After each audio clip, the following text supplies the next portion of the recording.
Bartleby the Scrivener, A Story of Wall Street, by Herman Melville. I am a rather elderly man. The nature of my avocations for the last 30 years has brought me into more than ordinary contact with what would seem an interesting and somewhat singular set of men, of whom as yet nothing that I know of has ever been written. I mean the law copyists, or scriveners.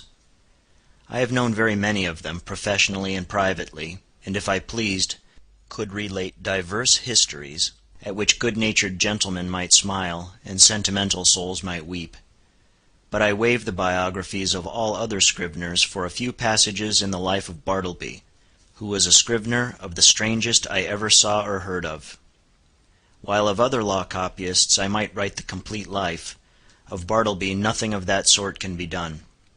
I believe that no materials exist for a full and satisfactory biography of this man.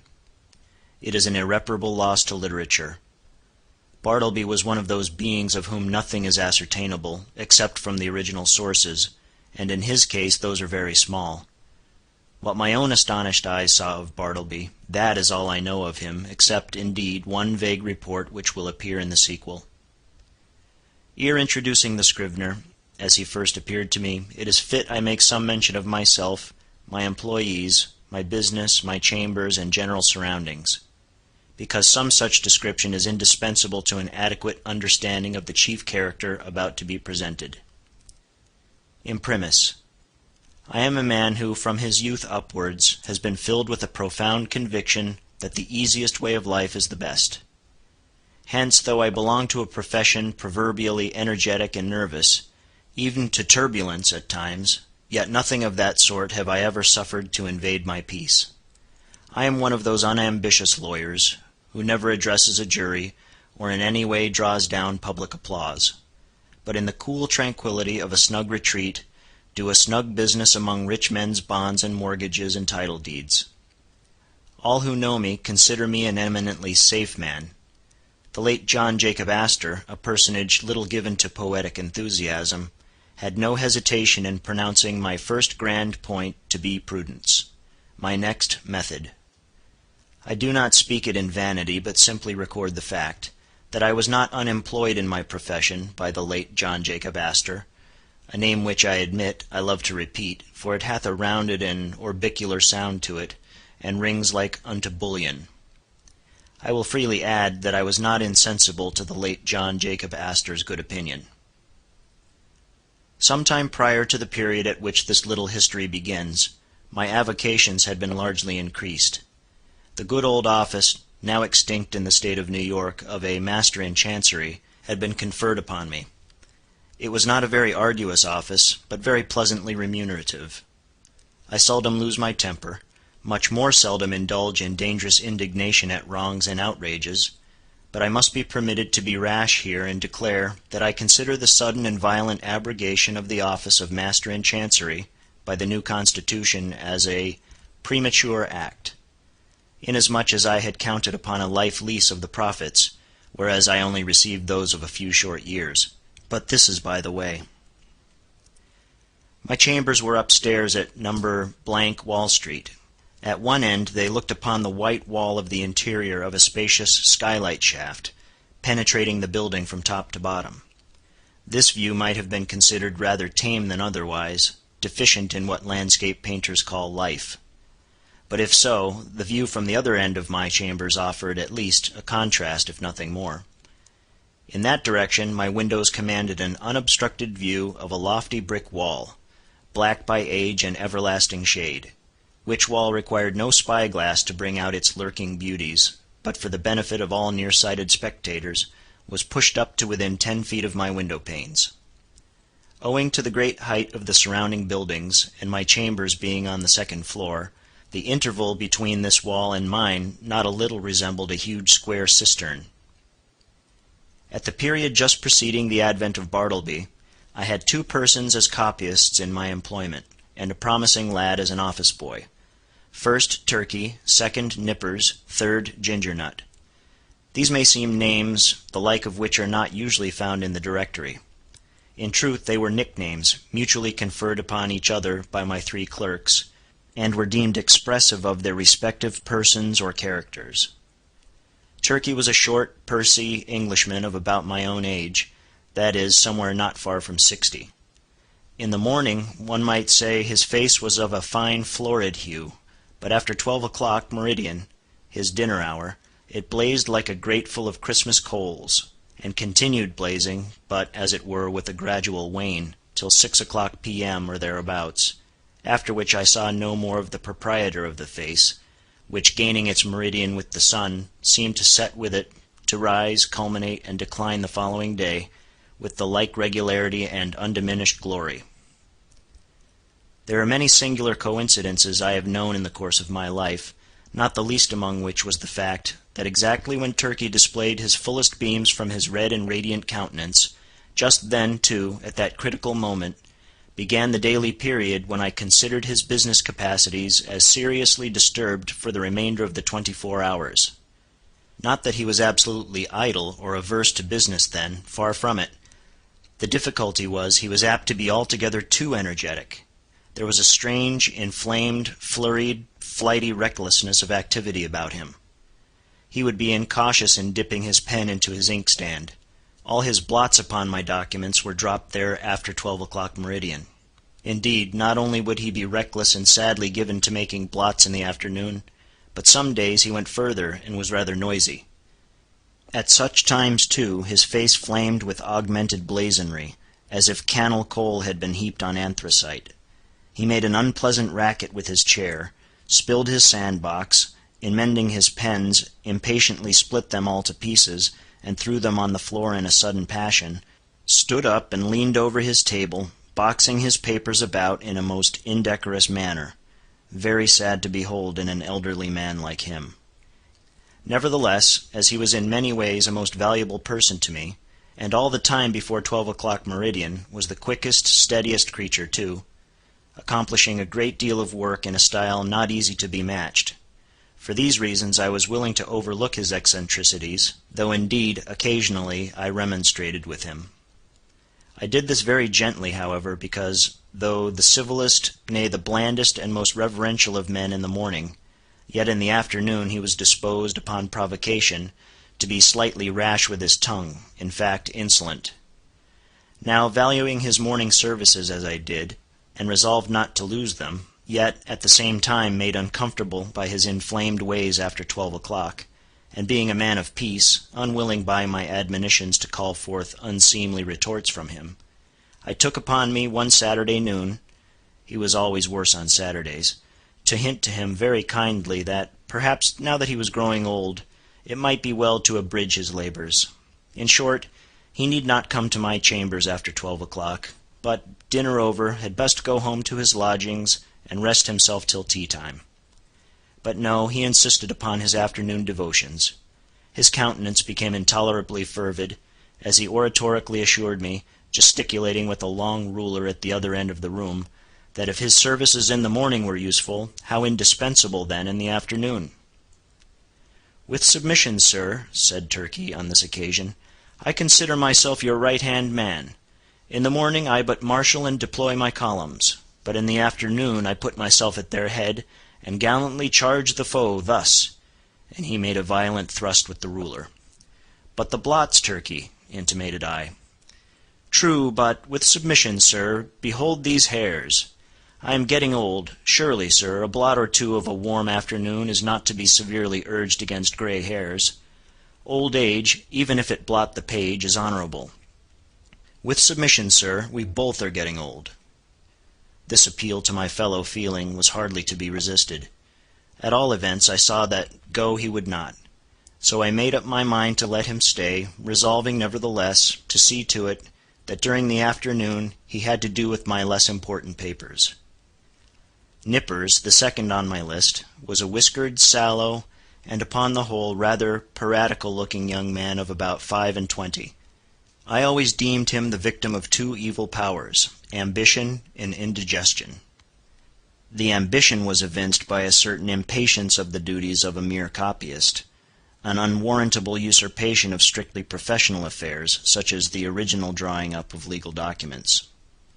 The indigestion seemed betokened in an occasional nervous testiness and grinning irritability, causing the teeth to audibly grind together over mistakes committed in copying.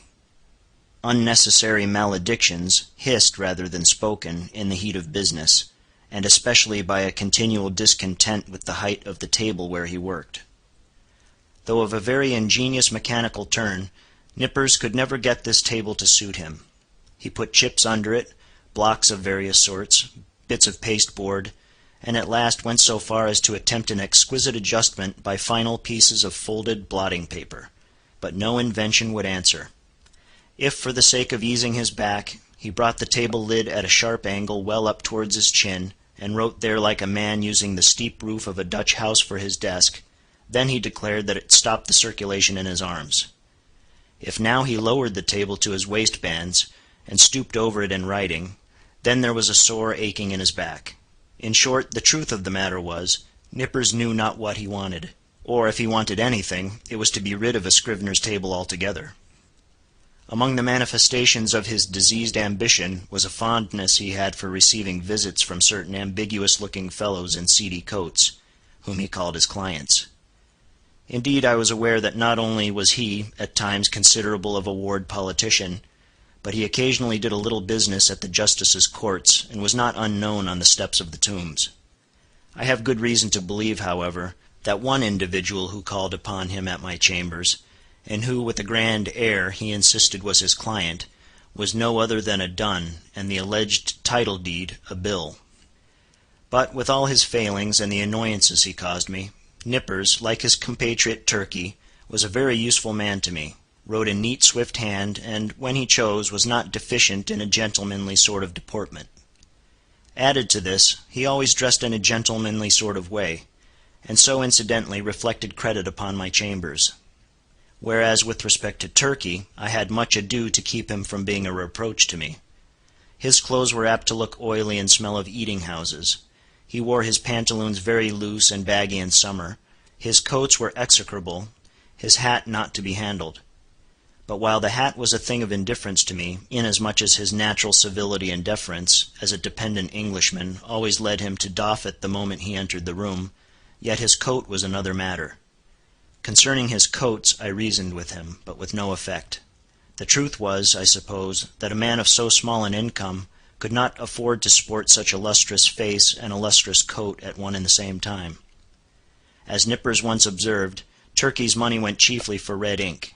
One winter day I presented Turkey with a highly respectable-looking coat of my own, a padded gray coat of a most comfortable warmth, and which buttoned straight up from the knee to the neck. I thought Turkey would appreciate the favor, and abate his rashness and obstreperousness of afternoons. But no, I verily believe that buttoning himself up in so downy and blanket-like a coat had a pernicious effect upon him, upon the same principle that too much oats are bad for horses. In fact, precisely as a rash, restive horse is said to feel his oats, so Turkey felt his coat. It made him insolent. He was a man whom prosperity harmed. Though concerning the self-indulgent habits of Turkey I had my own private surmises, yet touching Nippers I was well persuaded that whatever might be his faults in other respects, he was at least a temperate young man. But indeed nature herself seemed to have been his vintner, and at his birth charged him so thoroughly with an irritable, brandy-like disposition, that all subsequent potations were needless.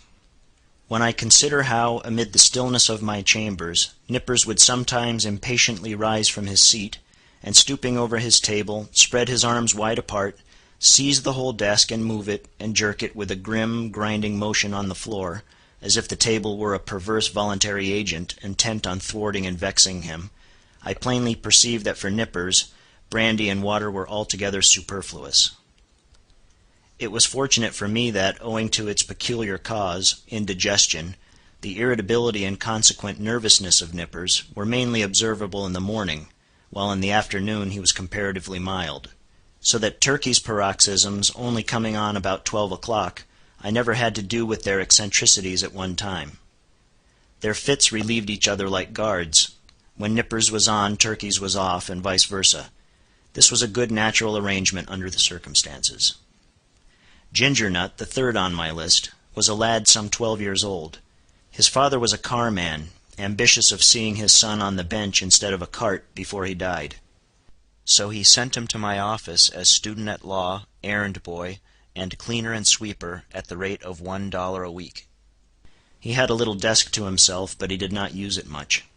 Upon inspection, the drawer exhibited a great array of the shells of various sorts of nuts. Indeed, to this quick-witted youth the whole noble science of the law was contained in a nutshell. Not the least among the employments of Ginger Nut, as well as one which he discharged with the most alacrity, was his duty as cake and apple purveyor for Turkey and Nippers. Copying law papers being proverbially dry, husky sort of business, my two scriveners were fain to moisten their mouths very often with Spitzenbergs, to be had at the numerous stalls nigh the custom house and post office. Also, they sent Ginger Nut very frequently for that peculiar cake, small, flat, round, and very spicy, after which he had been named by them. Of a cold morning, when business was but dull, Turkey would gobble up scores of these cakes, as if they were mere wafers. Indeed, they sell them at the rate of 6 or 8 for a penny, the scrape of his pen blending with the crunching of the crisp particles in his mouth. Of all the fiery afternoon blunders and flurried rashnesses of Turkey, was his once moistening a ginger cake between his lips and clapping it on to a mortgage for a seal. I came within an ace of dismissing him then. But he mollified me by making an oriental bow and saying, "With submission, sir, it was generous of me to find you in stationery on my own account." Now my original business, that of a conveyancer and title hunter, and drawer up of recondite documents of all sorts, was considerably increased by receiving the master's office. There was now great work for scriveners. Not only must I push the clerks already with me, but I must have additional help. In answer to my advertisement, a motionless young man one morning stood upon my office threshold, the door being open, for it was summer. I can see that figure now, pallidly neat, pitiably respectable, incurably forlorn. It was Bartleby. After a few words touching his qualifications, I engaged him, glad to have among my corps of copyists a man of so singularly sedate an aspect, which I thought might operate beneficially upon the flighty temper of Turkey and the fiery one of Nippers. I should have stated before that ground-glass folding doors divided my premises into 2 parts, one of which was occupied by my scriveners, the other by myself. According to my humor, I threw open these doors or closed them. I resolved to assign Bartleby a corner by the folding doors, but on my side of them, so as to have this quiet man within easy call, in case any trifling thing was to be done. I placed his desk close up to a small side window in that part of the room, a window which originally had afforded a lateral view of certain grimy backyards and bricks, but which, owing to subsequent erections, commanded at present no view at all, though it gave some light. Within 3 feet of the panes was a wall, and the light came down from far above, between 2 lofty buildings, as from a very small opening in a dome. Still further to a satisfactory arrangement, I procured a high green folding screen, which might entirely isolate Bartleby from my sight, though not remove him from my voice, and thus in a manner privacy and society were conjoined. At first Bartleby did an extraordinary quantity of writing. As if long famishing for something to copy, he seemed to gorge himself on my documents. There was no pause for digestion. He ran a day and night line, copying by sunlight and by candlelight. I should have been quite delighted with his application, had he been cheerfully industrious, but he wrote on silently, palely, mechanically. It is, of course, an indispensable part of a scrivener's business to verify the accuracy of his copy word by word. Where there are 2 or more scriveners in an office, they assist each other in this examination, one reading from the copy, the other holding the original. It is a very dull, wearisome, and lethargic affair. I can readily imagine that to some sanguine temperaments it would be altogether intolerable. For example, I cannot credit that the meddlesome poet Byron would have contentedly sat down with Bartleby to examine a law document of, say, 500 pages, closely written in a crimpy hand. Now and then, in the haste of business, it had been my habit to assist in comparing some brief document myself, calling Turkey or Nippers for this purpose. One object I had in placing Bartleby so handy to me behind the screen was to avail myself of his services on such trivial occasions. It was on the 3rd day, I think, of his being with me, and before any necessity had arisen for having his own writing examined, that, being much hurried to complete a small affair I had in hand, I abruptly called to Bartleby. In my haste and natural expectancy of instant compliance, I sat with my head bent over the original on my desk, and my right hand sideways, and somewhat nervously extended with the copy, so that immediately upon emerging from his retreat, Bartleby might snatch it and proceed to business without the least delay. In this very attitude did I sit when I called to him, rapidly stating what it was I wanted him to do, namely to examine a small paper with me. Imagine my surprise, nay, my consternation, when, without moving from his privacy, Bartleby, in a singularly mild, firm voice, replied, "I would prefer not to." I sat a while in perfect silence, rallying my stunned faculties. Immediately it occurred to me that my ears had deceived me, or Bartleby had entirely misunderstood my meaning. I repeated my request in the clearest tone I could assume, but in quite as clear a one came the previous reply, "I would prefer not to." "Prefer not to?" echoed I, rising in high excitement and crossing the room with a stride. "What do you mean? Are you moonstruck? I want you to help me compare this sheet here. Take it." And I thrust it towards him. "I would prefer not to," said he. I looked at him steadfastly. His face was leanly composed, his gray eye dimly calm. Not a wrinkle of agitation rippled him. Had there been the least uneasiness, anger, impatience, or impertinence in his manner, in other words, had there been anything ordinarily human about him, doubtless I should have violently dismissed him from the premises. But as it was, I should have as soon thought of turning my pale plaster of Paris bust of Cicero out of doors. I stood gazing at him a while, as he went on with his own writing, and then reseated myself at my desk. This is very strange, thought I. What had one best do? But my business hurried me. I concluded to forget the matter for the present, reserving it for my future leisure. So calling Nippers from the other room, the paper was speedily examined. Bartleby the Scrivener, A Story of Wall Street, by Herman Melville, Section 2. A few days after this, Bartleby concluded 4 lengthy documents, being quadruplicates of a week's testimony taken before me in my High Court of Chancery. It became necessary to examine them. It was an important suit, and great accuracy was imperative. Having all things arranged, I called Turkey, Nippers, and Ginger Nut from the next room, meaning to place the 4 copies in the hands of my 4 clerks, while I should read from the original. Accordingly, Turkey, Nippers, and Ginger Nut had taken their seats in a row, each with his document in hand, when I called to Bartleby to join this interesting group. "Bartleby! Quick, I'm waiting!" I heard a slow scrape of his chair legs on the uncarpeted floor, and soon he appeared standing at the entrance of his hermitage. "What is wanted?" he said mildly. "The copies," said I hurriedly. "We're going to examine them. There!" And I held towards him the 4th quadruplicate. "I would prefer not to," he said, and gently disappeared behind the screen.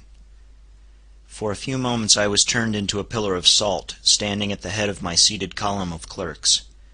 Recovering myself, I advanced towards the screen, and demanded the reason for such extraordinary conduct. "Why do you refuse?"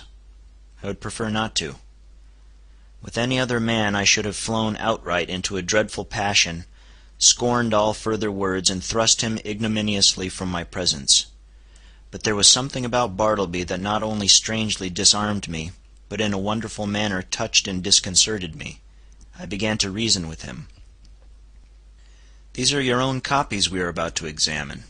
It is labor-saving to you, because one examination will answer for your 4 papers. It is common usage. Every copyist is bound to help examine his copy. Is it not so? Will you not speak? Answer!" "I prefer not to," he replied in a flute-like tone. It seemed to me that while I had been addressing him, he carefully revolved every statement that I made, fully comprehended the meaning, could not gainsay the irresistible conclusions, but at the same time some paramount consideration prevailed with him to reply as he did. "You are decided, then, not to comply with my request? A request made according to common usage and common sense?" He briefly gave me to understand that on that point my judgment was sound. Yes, his decision was irreversible. It is not seldom the case that when a man is browbeaten in some unprecedented and violently unreasonable way, he begins to stagger in his own plainest faith. He begins, as it were, vaguely to surmise that, wonderful as it may be, all the justice and all the reason is on the other side. Accordingly, if any disinterested persons are present, he turns to them for some reinforcement for his own faltering mind. "Turkey," said I, "what do you think of this? Am I not right?" "With submission, sir," said Turkey with his blandest tone, "I think that you are." "Nippers," said I, "what do you think of it?" "I think I should kick him out of the office." The reader of nice perceptions will here perceive that, it being morning, Turkey's answer is couched in polite and tranquil terms, but Nippers replies in ill-tempered ones; or, to repeat a previous sentence, Nippers' ugly mood was on duty and Turkey's off. "Ginger Nut," said I, willing to enlist the smallest suffrage in my behalf, "what do you think of it?" "I think, sir, he's a little loony," replied Ginger Nut with a grin. "You hear what they say," said I, turning towards the screen. "Come forth and do your duty." But he vouchsafed no reply. I pondered a moment in sore perplexity. But once more business hurried me. I determined again to postpone the consideration of this dilemma to my future leisure. With a little trouble we made out to examine the papers without Bartleby, though at every page or two, Turkey deferentially dropped his opinion that this proceeding was quite out of the common, while Nippers, twitching in his chair with a dyspeptic nervousness, ground out between his set teeth occasional hissing maledictions against the stubborn oaf behind the screen. And for his, Nippers' part, this was the first and the last time he would do another man's business without pay. Meanwhile Bartleby sat in his hermitage, oblivious to everything but his own peculiar business there. Some days passed, the scrivener being employed upon another lengthy work. His late remarkable conduct led me to regard his ways narrowly. I observed that he never went to dinner, indeed that he never went anywhere. As yet I had never of my personal knowledge known him to be outside of my office. He was a perpetual sentry in the corner.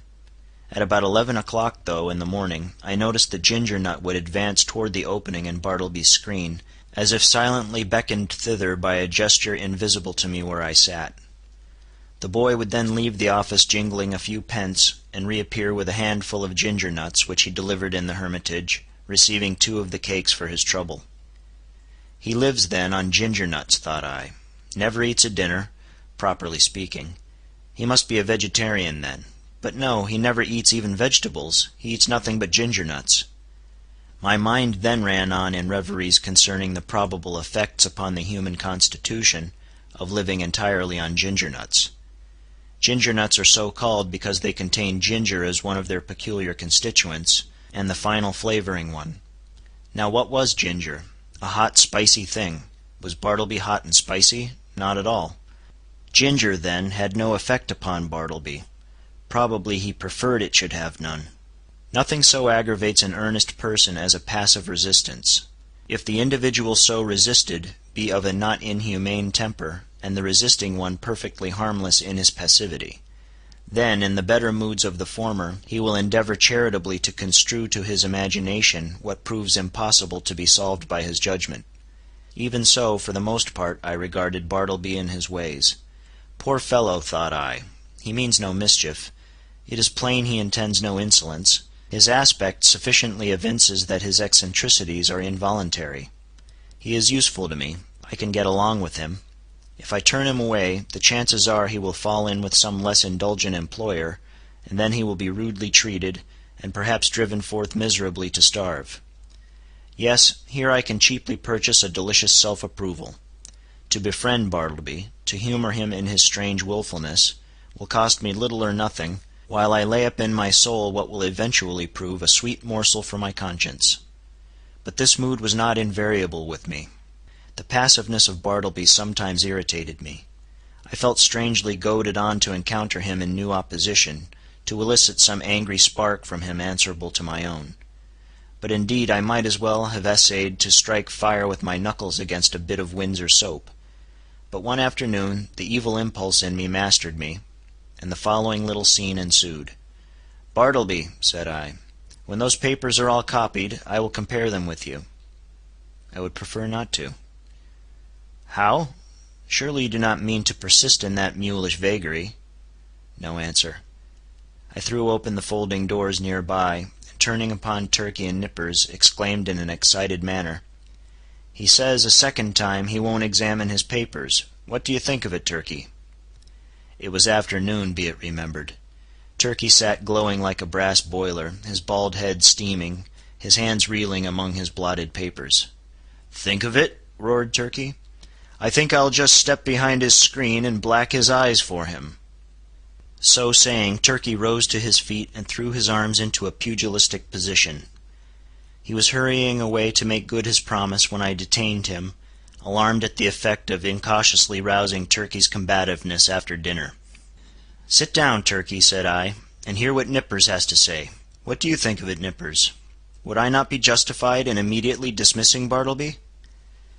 "Excuse me, that is for you to decide, sir. I think his conduct quite unusual, and indeed unjust as regards Turkey and myself, but it may only be a passing whim." "Ah," exclaimed I, "you have strangely changed your mind then. You speak very gently of him now." "All beer," cried Turkey. "Gentleness is effects of beer. Nippers and I dined together to-day. You see how gentle I am, sir. Shall I go and black his eyes?" "You refer to Bartleby, I suppose." "No, not to-day, Turkey," I replied. "Pray put up your fists." I closed the doors, and again advanced towards Bartleby. I felt additional incentives tempting me to my fate. I burned to be rebelled against again. I remembered that Bartleby never left the office.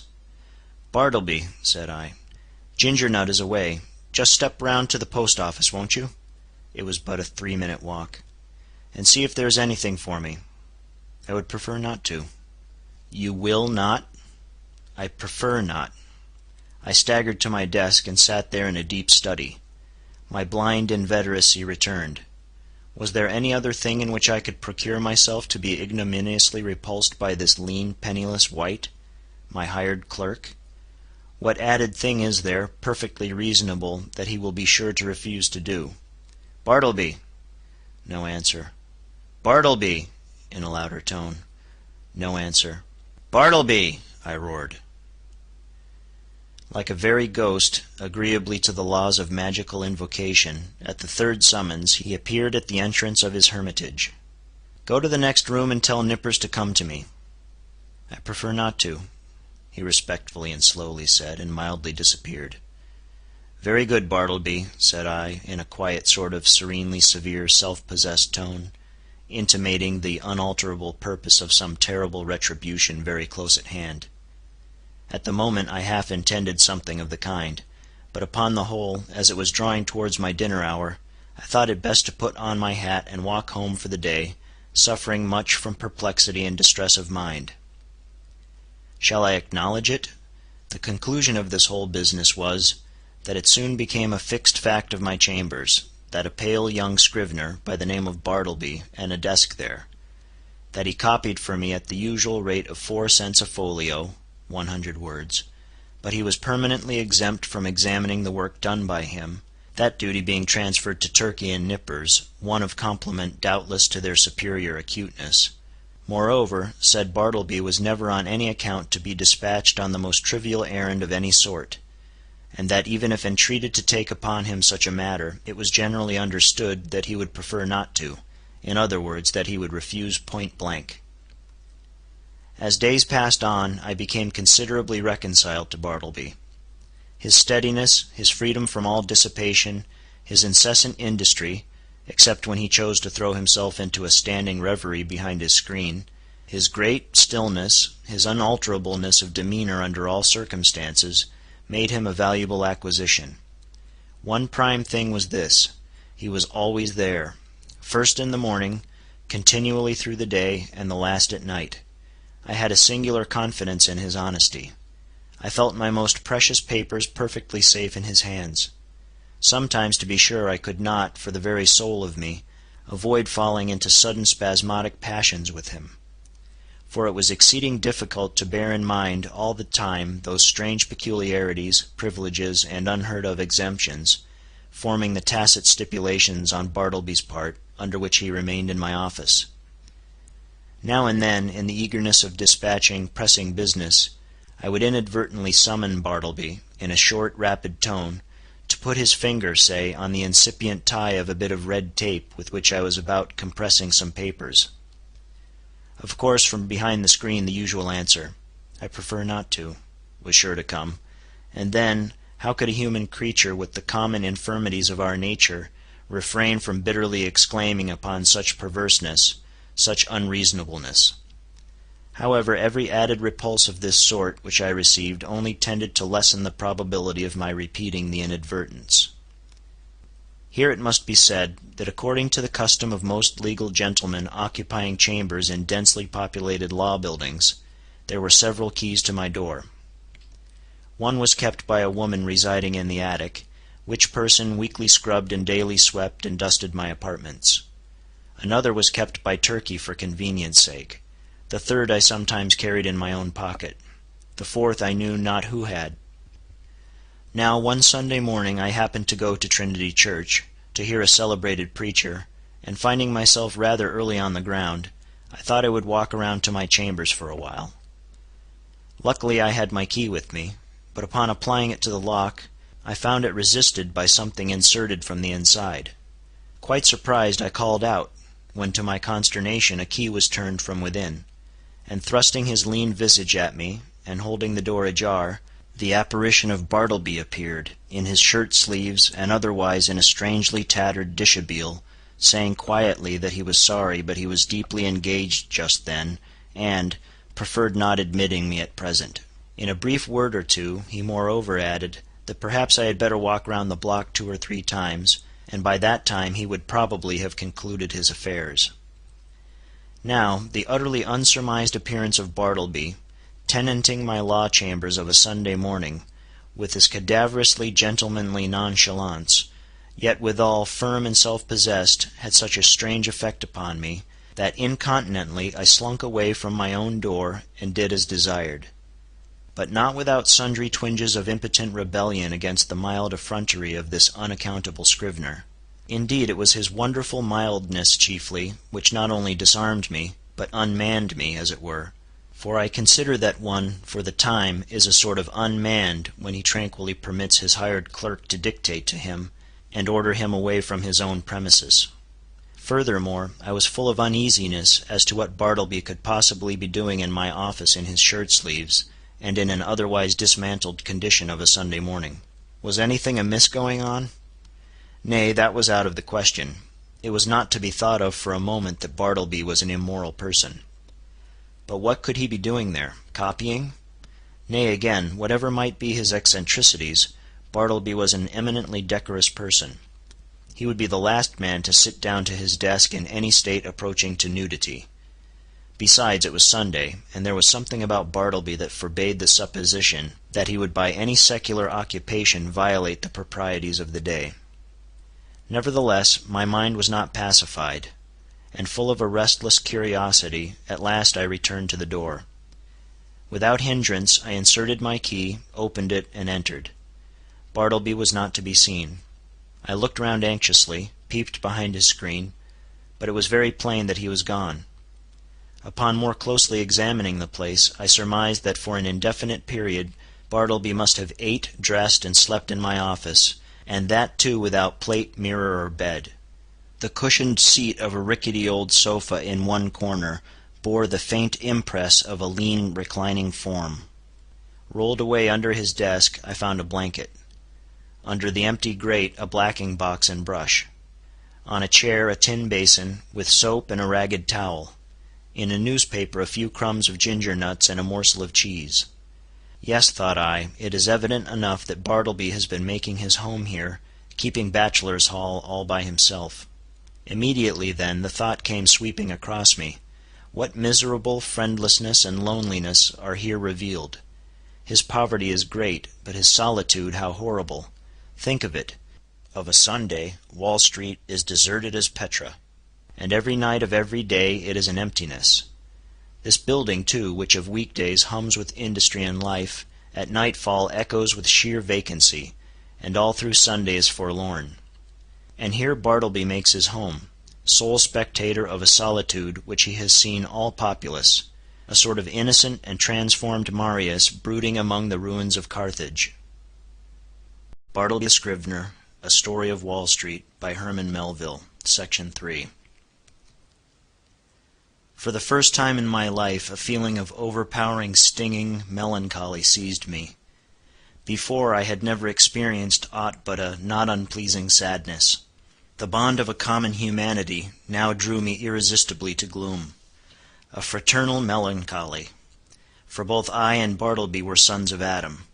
I remembered the bright silks and sparkling faces I had seen that day, in gala trim, swan-like, sailing down the Mississippi of Broadway, and I contrasted them with the pallid copyist, and thought to myself, "Ah, happiness courts the light, so we deem the world is gay. But misery hides aloof, so we deem that misery there is none." These sad fancyings, chimeras doubtless of a sick and silly brain, led on to other and more special thoughts concerning the eccentricities of Bartleby. Presentiments of strange discoveries hovered round me. The scrivener's pale form appeared to me laid out among uncaring strangers in its shivering, winding sheet. Suddenly I was attracted by Bartleby's closed desk, the key in open sight left in the lock. I mean no mischief, seek the gratification of no heartless curiosity, thought I. Besides, the desk is mine, and its contents too, so I will make bold to look within. Everything was methodically arranged, the papers smoothly placed. The pigeonholes were deep, and removing the files of documents, I groped into their recesses. Presently I felt something there, and dragged it out. It was an old bandana handkerchief, heavy and knotted. I opened it, and saw it was a savings bank. I now recalled all the quiet mysteries which I had noted in the man.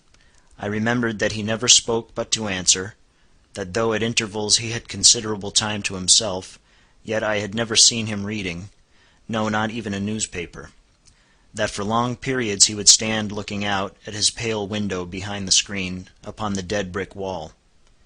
I was quite sure he never visited any refectory or eating-house, while his pale face clearly indicated that he never drank beer like Turkey, or tea and coffee even, like other men; that he never went anywhere in particular that I could learn, never went out for a walk, unless indeed that was the case at present; that he had declined telling who he was, or whence he came, or whether he had any relatives in the world; that though so thin and pale he never complained of ill health.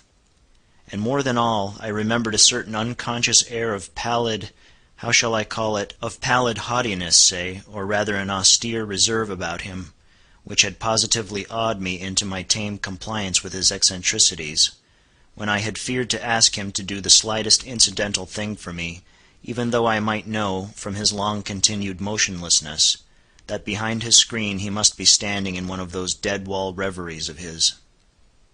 Revolving all these things, and coupling them with the recently discovered fact that he made my office his constant abiding place and home, and not forgetful of his morbid moodiness, revolving all these things, a prudential feeling began to steal over me. My first emotions had been those of pure melancholy and sincerest pity. But just in proportion as the forlornness of Bartleby grew and grew to my imagination, did that same melancholy merge into fear, that pity into repulsion. So true it is, and so terrible too, that up to a certain point, the thought or sight of misery enlists our best affections. But in certain special cases, beyond that point, it does not. They err who would assert that invariably this is owing to the inherent selfishness of the human heart. It rather proceeds from a certain hopelessness of remedying excessive and organic ill. To a sensitive being, pity is not seldom pain, and when at last it is perceived that such pity cannot lead to effectual succor, common sense bids the soul rid of it. What I saw that morning persuaded me that the scrivener was the victim of innate and incurable disorder. I might give alms to his body, but his body did not pain him. It was his soul that suffered, and his soul I could not reach. I did not accomplish the purpose of going to Trinity Church that morning. Somehow the things I had seen disqualified me for the time from church-going. I walked homeward, thinking what I would do with Bartleby. Finally I resolved upon this. I would put certain calm questions to him the next morning, touching his history, etc., and if he declined to answer them openly and unreservedly, and I supposed he would prefer not, then to give him a $20 bill over and above whatever I might owe him, and tell him his services were no longer required; but that if in any other way I could assist him, I would be happy to do so, especially if he desired to return to his native place, wherever that might be, I would willingly help to defray the expenses. Moreover, if, after reaching home, he found himself at any time in want of aid, a letter from him would be sure of a reply. The next morning came. "Bartleby," said I, gently calling to him behind his screen. No reply. "Bartleby," said I, in a still gentler tone, "come here. I am not going to ask you to do anything you would prefer not to do. I simply wish to speak to you." Upon this he noiselessly slid into view. "Will you tell me, Bartleby, where you were born?" "I would prefer not to." "Will you tell me anything about yourself?" "I would prefer not to." "But what reasonable objection can you have to speak to me? I feel friendly towards you." He did not look at me while I spoke, but kept his glance fixed upon my bust of Cicero, which as I then sat was directly behind me, some 6 inches above my head. "What is your answer, Bartleby?" said I, after waiting a considerable time for a reply, during which his countenance remained immovable, only there was the faintest conceivable tremor of the white, attenuated mouth. "At present I prefer to give no answer," he said, and retired into his hermitage. It was rather weak in me, I confess, but his manner on this occasion nettled me. Not only did there seem to lurk in it a certain calm disdain, but his perverseness seemed ungrateful, considering the undeniable good usage and indulgence he had received from me. Again I sat ruminating what I should do. Mortified as I was at his behavior, and resolved as I had been to dismiss him when I entered my offices, nevertheless I strangely felt something superstitious knocking at my heart, and forbidding me to carry out my purpose, and denouncing me for a villain if I dared to breathe one bitter word against this forlornest of mankind. At last, familiarly drawing my chair behind his screen, I sat down and said, "Bartleby, never mind then about revealing your history. But let me entreat you, as a friend, to comply as far as may be with the usages of this office. Say now you will help to examine papers tomorrow or next day. In short, say now that in a day or two you will begin to be a little reasonable. Say so, Bartleby." "At present I would prefer not to be a little reasonable," was his mildly cadaverous reply. Just then the folding doors opened, and Nippers approached. He seemed suffering from an unusually bad night's rest, induced by severer indigestion than common. He overheard those final words of Bartleby. "Prefer not, eh?" gritted Nippers. "I'd prefer him if I were you, sir," addressing me. "I'd prefer him. I'd give him preferences, the stubborn mule. What is it, sir, pray, that he prefers not to do now?" Bartleby moved not a limb. "Mr. Nippers," said I, "I'd prefer that you would withdraw for the present." Somehow of late I had got into the way of involuntarily using this word "prefer" upon all sorts of not exactly suitable occasions, and I trembled to think that my contact with the Scrivener had already and seriously affected me in a mental way. And what further and deeper aberration might it not yet produce? This apprehension had not been without efficacy in determining me to my summary means. As Nippers, looking very sour and sulky, was departing, Turkey blandly and deferentially approached. "With submission, sir," said he, "yesterday I was thinking about Bartleby here, and I think that if he would but prefer to take a quart of good ale every day, it would do much towards mending him, and enabling him to assist in examining his papers." "So you have got the word too," said I, slightly excited. "With submission, what word, sir?" asked Turkey, respectfully crowding himself into the contracted space behind the screen, and by so doing making me jostle the Scrivener. "What word, sir?" "I would prefer to be left alone here," said Bartleby, as if offended at being mobbed in his privacy. "That's the word, Turkey," said I, "that's it." "Oh, prefer! Oh yes, queer word. I never use it myself. But, sir, as I was saying, if he would but prefer—" "Turkey," I interrupted, "you will please withdraw." "Oh, certainly, sir, if you prefer that I should." As he opened the folding door to retire, Nippers at his desk caught a glimpse of me and asked whether I would prefer to have a certain paper copied on blue paper or white. He did not in the least roguishly accent the word prefer. It was plain that it involuntarily rolled from his tongue. I thought to myself, surely I must get rid of a demented man who already has in some degree turned the tongues, if not the heads, of myself and clerks. But I thought it prudent not to break the dismission at once. The next day I noticed that Bartleby did nothing but stand at his window in his dead-wall reverie. Upon asking him why he did not write, he said that he had decided upon doing no more writing. "Why? How now? What next?" exclaimed I. "Do no more writing?" "No more." "And what is the reason?" "Do you not see the reason for yourself?" he indifferently replied. I looked steadfastly at him and perceived that his eyes looked dull and glazed. Instantly it occurred to me that his unexampled diligence in copying by his dim window for the first few weeks of his stay with me might have temporarily impaired his vision. I was touched. I said something in condolence with him. I hinted that of course he did wisely in abstaining from writing for a while, and urged him to embrace that opportunity of taking wholesome exercise in the open air. This, however, he did not do. A few days after this, my other clerks being absent, and being in a great hurry to dispatch certain letters by the mail, I thought that, having nothing else earthly to do, Bartleby would surely be less inflexible than usual, and carry these letters to the post-office. But he blankly declined.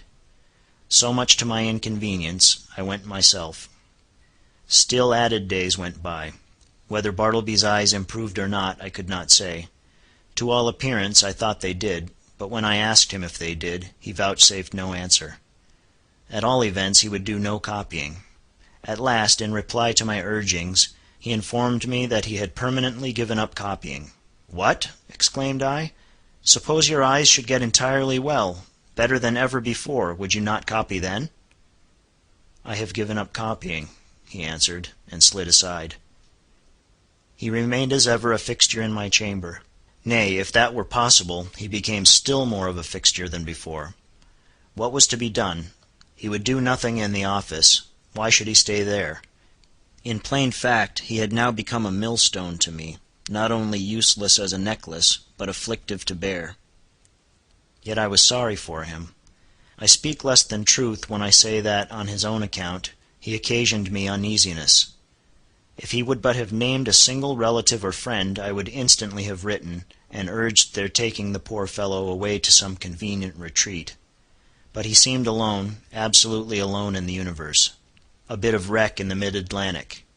At length, necessities connected with my business tyrannized over all other considerations. Decently as I could, I told Bartleby that in 6 days' time he must unconditionally leave the office. I warned him to take measures in the interval for procuring some other abode. I offered to assist him in this endeavor, if he himself would but take the first step towards a removal. "And when you finally quit me, Bartleby," added I shall see that you go not away entirely unprovided. 6 days from this hour, remember." At the expiration of that period, I peeped behind the screen, and lo, Bartleby was there.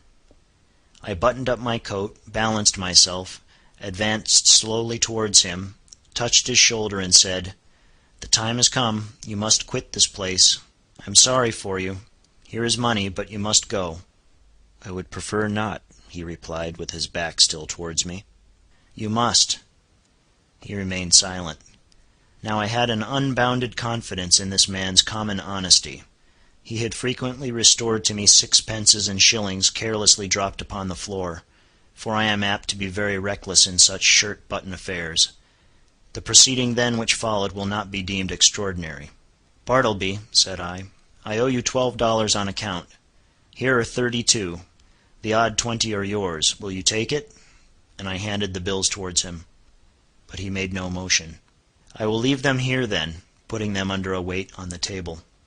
Then taking my hat and cane and going to the door, I tranquilly turned and added, "After you have removed your things from these offices, Bartleby, you will of course lock the door, since every one is now gone for the day but you, and if you please, slip your key underneath the mat, so that I may have it in the morning. I shall not see you again, so good-bye to you." If hereafter in your new place of abode I can be of any service to you, do not fail to advise me by letter. Good-bye, Bartleby, and fare you well." But he answered not a word. Like the last column of some ruined temple, he remained standing mute and solitary in the middle of the otherwise deserted room. As I walked home in a pensive mood, my vanity got the better of my pity. I could not but highly plume myself on my masterly management in getting rid of Bartleby. Masterly, I call it, and such it must appear to any dispassionate thinker. The beauty of my procedure seemed to consist in its perfect quietness. There was no vulgar bullying, no bravado of any sort, no choleric hectoring and striding to and fro across the apartment, jerking out vehement commands for Bartleby to bundle himself off with his beggarly traps. Nothing of the kind. Without loudly bidding Bartleby depart, as an inferior genius might have done, I assumed the ground that depart he must, and upon that assumption built all I had to say. The more I thought over my procedure, the more I was charmed with it. Nevertheless, next morning, upon awakening, I had my doubts. I had somehow slept off the fumes of vanity. One of the coolest and wisest hours a man has is just after he awakes in the morning. My procedure seemed as sagacious as ever, but only in theory. How it would prove in practice, there was the rub. It was truly a beautiful thought to have assumed Bartleby's departure, but after all that assumption was simply my own, and none of Bartleby's. The great point was, not whether I had assumed that he would quit me, but whether he would prefer so to do. He was more a man of preferences than assumptions. After breakfast I walked downtown, arguing the probabilities pro and con. One moment I thought it would prove a miserable failure, and Bartleby would be found all alive at my office as usual. The next moment it seemed certain that I should see his chair empty, and so I kept veering about. At the corner of Broadway and Canal Street, I saw quite an excited group of people standing in earnest conversation. "I'll take odds he doesn't," said a voice as I passed. "Doesn't go? Done," said I. "Put up your money." I was instinctively putting my hand in my pocket to produce my own, when I remembered that this was an election day. The words I had overheard bore no reference to Bartleby, but to the success or non-success of some candidate for the mayoralty. In my intent frame of mind, I had, as it were, imagined that all Broadway shared in my excitement, and were debating the same question with me. I passed on, very thankful that the uproar of the street screened my momentary absent-mindedness. As I had intended, I was earlier than usual at my office door. I stood listening for a moment. All was still. He must be gone. I tried the knob. The door was locked. Yes, my procedure had worked to a charm. He indeed must be vanished. Yet a certain melancholy mixed with this. I was almost sorry for my brilliant success. I was fumbling under the doormat for the key, which Bartleby was to have left there for me, when accidentally my knee knocked against a panel, producing a summoning sound, and in response a voice came to me from within. "Not yet, I am occupied." It was Bartleby. I was thunderstruck. For an instant I stood like the man who, pipe in mouth, was killed one cloudless afternoon long ago in Virginia by a summer lightning. At his own warm, open window he was killed, and remained leaning out there upon the dreamy afternoon till some one touched him, when he fell. "Not gone," I murmured at last, but again obeying that wondrous ascendancy which the inscrutable Scrivener had over me, and from which ascendancy, for all my chafing, I could not completely escape, I slowly went downstairs and out into the street, and while walking round the block, considered what I should next do in this unheard-of perplexity. Turn the man out by an actual thrusting I could not. To drive him away by calling him hard names would not do. Calling in the police was an unpleasant idea, and yet, permit him to enjoy his cadaverous triumph over me, this too I could not think of. What was to be done, or if nothing could be done, was there anything further that I could assume in the matter? Yes, as before, I had prospectively assumed that Bartleby would depart, so now I might retrospectively assume that departed he was. In the legitimate carrying out of this assumption, I might enter my office in a great hurry, and pretending not to see Bartleby at all, walk straight against him as if he were air. Such a proceeding would in a singular degree have the appearance of a home thrust. It was hardly possible that Bartleby could withstand such an application of the doctrine of assumptions. But upon second thoughts, the success of the plan seemed rather dubious. I resolved to argue the matter over with him again. "Bartleby," said I, entering the office with a quietly severe expression, "I am seriously displeased. I am pained, Bartleby. I had thought better of you. I had imagined you of such a gentlemanly organization, that in any delicate dilemma a slight hint would have sufficed. In short, an assumption. But it appears I am deceived. Why," I added unaffectedly starting, "you have not even touched that money yet," pointing to it just where I had left it the evening previous. He answered nothing. "Will you or will you not quit me?" I now demanded in a sudden passion, advancing close to him. "I would prefer not to quit you," he replied, gently emphasizing the "not." "What earthly right have you to stay here? Do you pay any rent? Do you pay my taxes? Or is this property yours?" He answered nothing. "Are you ready to go on and write now? Are your eyes recovered? Could you copy a small paper for me this morning, or help examine a few lines, or step round to the post office? In a word, will you do anything at all to give a coloring to your refusal to depart the premises?" He silently retired into his hermitage. I was now in such a state of nervous resentment that I thought it but prudent to check myself at present from further demonstrations. Bartleby and I were alone. I remembered the tragedy of the unfortunate Adams and the still more unfortunate Colt in the solitary office of the latter; and how poor Colt, being dreadfully incensed by Adams, and imprudently permitting himself to get wildly excited, was at unawares hurried into his fatal act, an act which certainly no man could possibly deplore more than the actor himself. Often it had occurred to me in my ponderings upon the subject, that had that altercation taken place in the public street, or at a private residence, it would not have terminated as it did. It was the circumstance of being alone in a solitary office, upstairs, of a building entirely unhallowed by humanizing domestic associations, an uncarpeted office, doubtless, of a dusty, haggard sort of appearance. This it must have been which greatly helped to enhance the irritable desperation of the hapless Colt. But when this old atom of resentment rose in me and tempted me concerning Bartleby, I grappled him and threw him.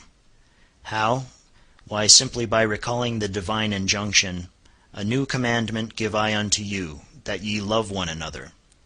Yes, this it was that saved me. Aside from higher considerations, charity often operates as a vastly wise and prudent principle, a great safeguard to its possessor. Men have committed murder for jealousy's sake and anger's sake, and hatred's sake, and selfishness' sake, and spiritual pride's sake. But no man that I ever heard of ever committed a diabolical murder for sweet charity's sake. Mere self-interest, then, if no better motive can be enlisted, should, especially with high-tempered men, prompt all beings to charity and philanthropy.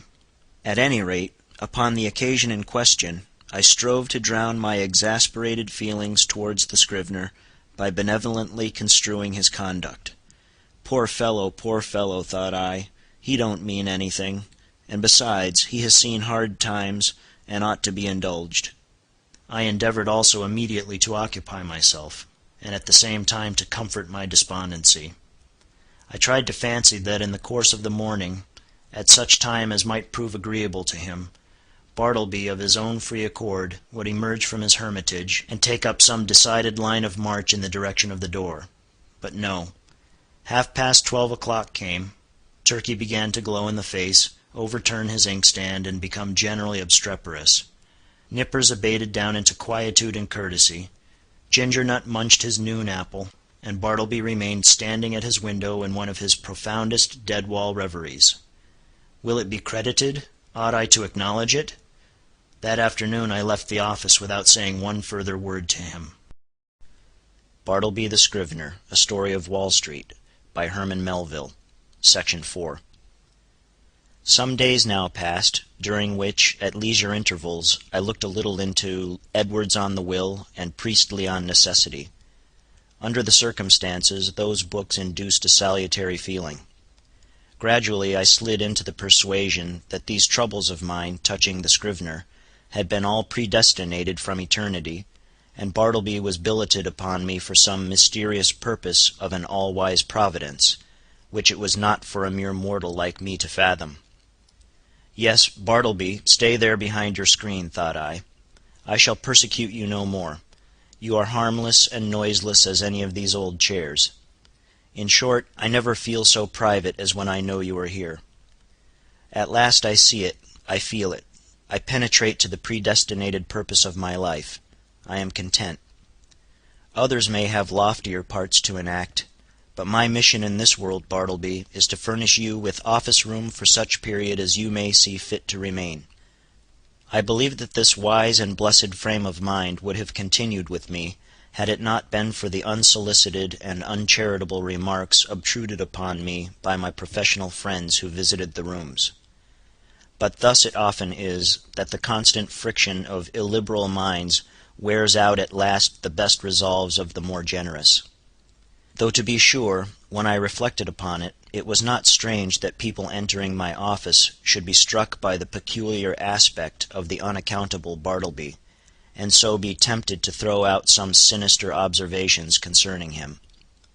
Sometimes an attorney having business with me, and calling at my office and finding no one but the scrivener there, would undertake to obtain some sort of precise information from him touching my whereabouts. But without heeding his idle talk, Bartleby would remain standing immovable in the middle of the room. So after contemplating him in that position for a time, the attorney would depart no wiser than he came.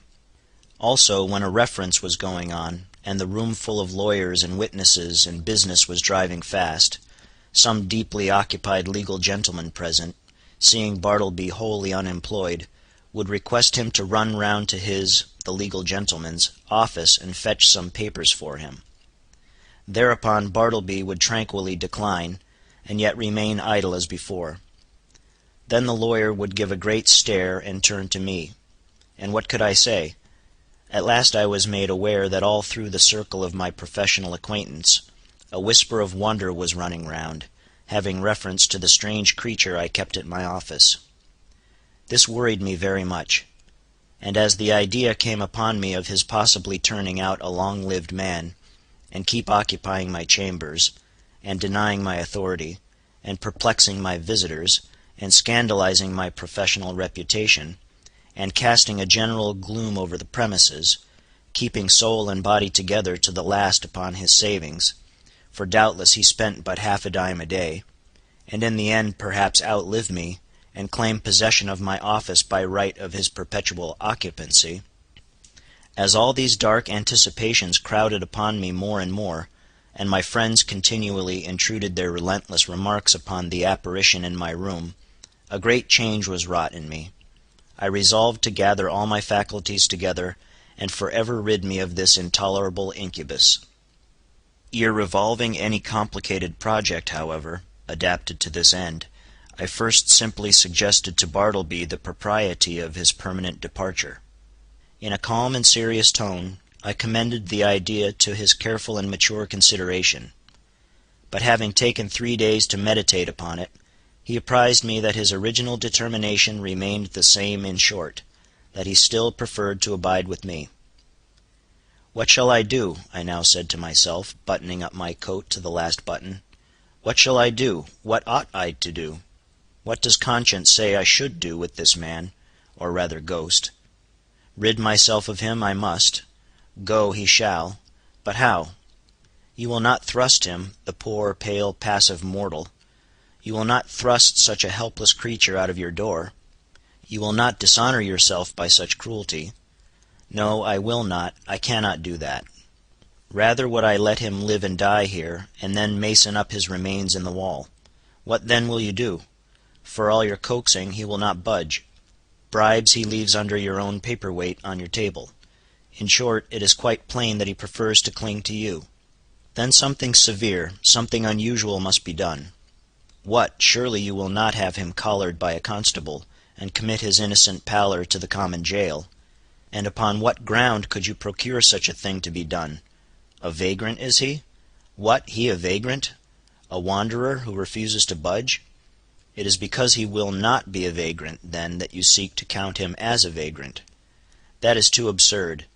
No visible means of support. There I have him. Wrong again, for indubitably he does support himself, and that is the only unanswerable proof that any man can show of his possessing the means so to do. No more, then. Since he will not quit me, I must quit him. I will change my offices. I will move elsewhere, and give him fair notice that if I find him on my new premises, I will then proceed against him as a common trespasser. Acting accordingly, next day I thus addressed him. I find these chambers too far from the city hall. The air is unwholesome. In a word, I propose to remove my offices next week, and shall no longer require your services. I tell you this now, in order that you may seek another place. He made no reply, and nothing more was said. On the appointed day I engaged carts and men, proceeded to my chambers, and having but little furniture, everything was removed in a few hours. Throughout the scrivener remained standing behind the screen, which I directed to be removed the last thing. It was withdrawn, and being folded up like a huge folio, left him the motionless occupant of a naked room. I stood in the entry watching him a moment, while something from within me upbraided me. I re-entered, with my hand in my pocket, and my heart in my mouth. "Good-bye, Bartleby, I am going. Good-bye, and God some way bless you. And take that," slipping something in his hand. But it dropped upon the floor, and then, strange to say, I tore myself from him whom I had so longed to be rid of. Established in my new quarters, for a day or two I kept the door locked, and started at every footfall in the passages. When I returned to my rooms after any little absence, I would pause at the threshold for an instant, and attentively listen, ere applying my key. But these fears were needless. Bartleby never came nigh me. I thought all was going well, when a perturbed-looking stranger visited me, inquiring whether I was the person who had recently occupied rooms at No. Wall Street. Full of forebodings, I replied that I was. "Then, sir," said the stranger, who proved a lawyer, "you are responsible for the man you left there. He refuses to do any copying. He refuses to do anything. He says he prefers not to, and he refuses to quit the premises." "I am very sorry, sir," said I, with assumed tranquillity, but an inward tremor. "But, really, the man you allude to is nothing to me. He is no relation or apprentice of mine, that you should hold me responsible for him." "In mercy's name, who is he?" "I certainly cannot inform you. I know nothing about him. Formerly I employed him as a copyist, but he has done nothing for me now for some time past." "I shall settle him, then. Good morning, sir." Several days passed, and I heard nothing more, and though I often felt a charitable prompting to call at the place and see poor Bartleby, yet a certain squeamishness of I know not what withheld me. All is over with him by this time, thought I at last, when through another week no further intelligence reached me. But coming to my room the day after, I found several persons waiting at my door in a high state of nervous excitement. "That's the man, here he comes," cried the foremost one, whom I recognized as the lawyer who had previously called upon me alone. "You must take him away, sir, at once," cried a portly person among them, advancing upon me, and whom I knew to be the landlord of No. Wall Street. "These gentlemen, my tenants, cannot stand it any longer. Mr. B," pointing to the lawyer, "has turned him out of his room, and he now persists in haunting the building generally, sitting upon the banisters of the stairs by day, and sleeping in the entry by night. Everybody is concerned. Clients are leaving the offices. Some fears are entertained of a mob. Something you must do, and that without delay." Aghast at this torrent, I fell back before it, and would fain have locked myself in my new quarters. In vain I persisted that Bartleby was nothing to me, no more than to any one else. In vain. I was the last person known to have anything to do with him, and they held me to the terrible account. Fearful then of being exposed in the papers, as one person present obscurely threatened, I considered the matter, and at length said, that if the lawyer would give me a confidential interview with the scrivener, in his, the lawyer's, own room, I would that afternoon strive my best to rid them of the nuisance they complained of. Going upstairs to my old haunt, there was Bartleby silently sitting upon the banister at the landing. "What are you doing here, Bartleby?" said I. "Sitting upon the banister," he mildly replied. I motioned him into the lawyer's room, who then left us. "Bartleby," said I, "are you aware that you are the cause of great tribulation to me, by persisting in occupying the entry after being dismissed from the office?" No answer. "Now one of two things must take place. Either you must do something, or something must be done to you. Now what sort of business would you like to engage in? Would you like to re-engage in copying for someone?" "No, I would prefer not to make any change." "Would you like a clerkship in a dry goods store?" "There is too much confinement about that. No, I would not like clerkship, but I am not particular." "Too much confinement!" I cried. "Why, you keep yourself confined all the time." "I would prefer not to take a clerkship," he rejoined, as if to settle that little item at once. "How would a bartender's business suit you? There is no trying of the eyesight in that." "I would not like it at all, though, as I said before, I am not particular." His unwonted wordiness inspirited me. I returned to the charge. "Well, then, would you like to travel through the country collecting bills for the merchants? That would improve your health." "No, I would prefer to be doing something else."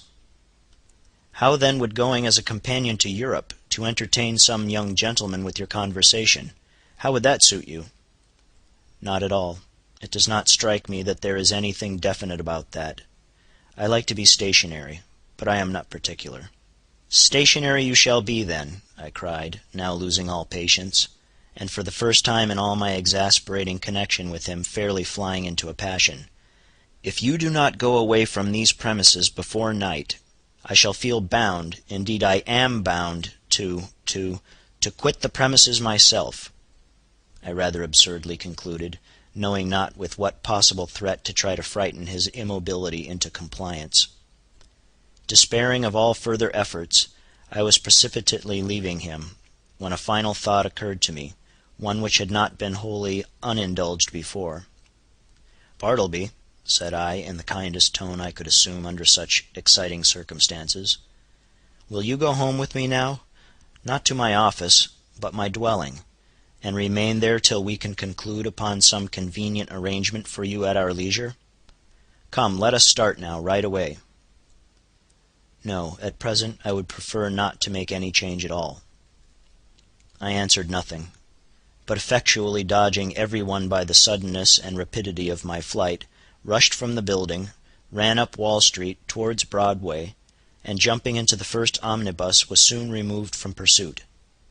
As soon as tranquillity returned, I distinctly perceived that I had now done all that I possibly could, both in respect to the demands of the landlord and his tenants, and with regard to my own desire and sense of duty, to benefit Bartleby and shield him from rude persecution. I now strove to be entirely care-free and quiescent, and my conscience justified me in the attempt, though indeed it was not so successful as I could have wished.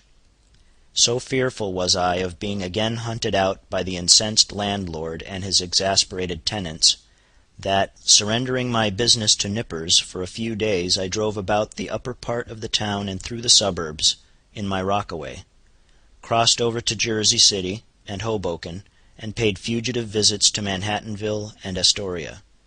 In fact, I almost lived in my rockaway for the time. When again I entered my office, lo, a note from the landlord lay upon the desk. I opened it with trembling hands. It informed me that the writer had sent to the police, and had Bartleby removed to the Tombs as a vagrant. Moreover, since I knew more about him than any one else, he wished me to appear at that place and make a suitable statement of the facts. These tidings had a conflicting effect upon me. At first I was indignant, but at last almost approved. The landlord's energetic, summary disposition had led him to adopt a procedure which I do not think I would have decided upon myself, and yet, as a last resort, under such peculiar circumstances, it seemed the only plan. As I afterwards learned, the poor scrivener, when told that he must be conducted to the Tombs, offered not the slightest obstacle, but in his pale unmoving way silently acquiesced. Some of the compassionate and curious bystanders joined the party, and headed by one of the constables arm in arm with Bartleby, the silent procession filed its way through all the noise and heat and joy of the roaring thoroughfares at noon. The same day I received the note I went to the Tombs, or to speak more properly, the halls of justice. Seeking the right officer, I stated the purpose of my call, and was informed that the individual I described was indeed within. I then assured the functionary that Bartleby was a perfectly honest man, and greatly to be compassionated, however unaccountably eccentric.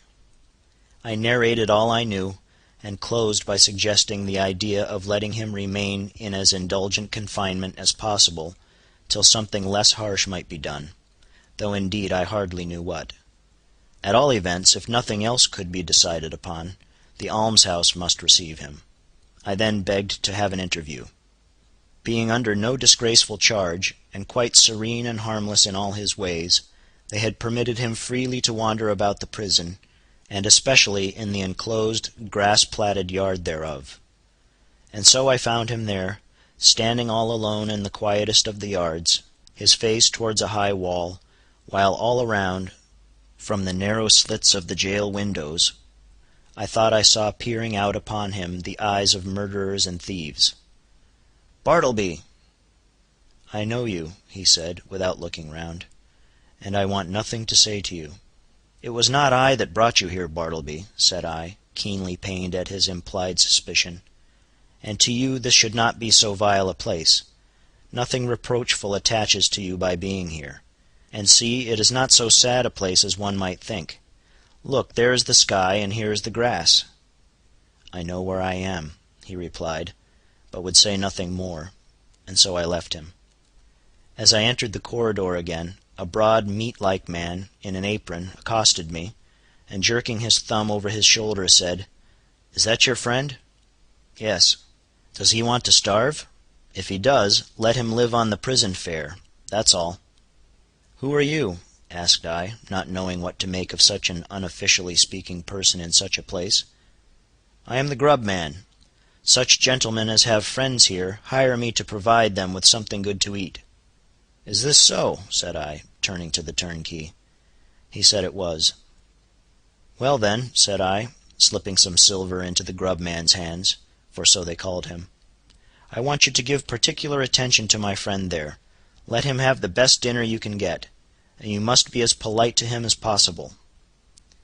"Introduce me, will you?" said the grub man, looking at me with an expression which seemed to say he was all impatience for an opportunity to give a specimen of his breeding. Thinking it would prove of benefit to the scrivener, I acquiesced, and asking the grub man his name, went up with him to Bartleby. "Bartleby, this is Mr. Cutlets. You will find him very useful to you."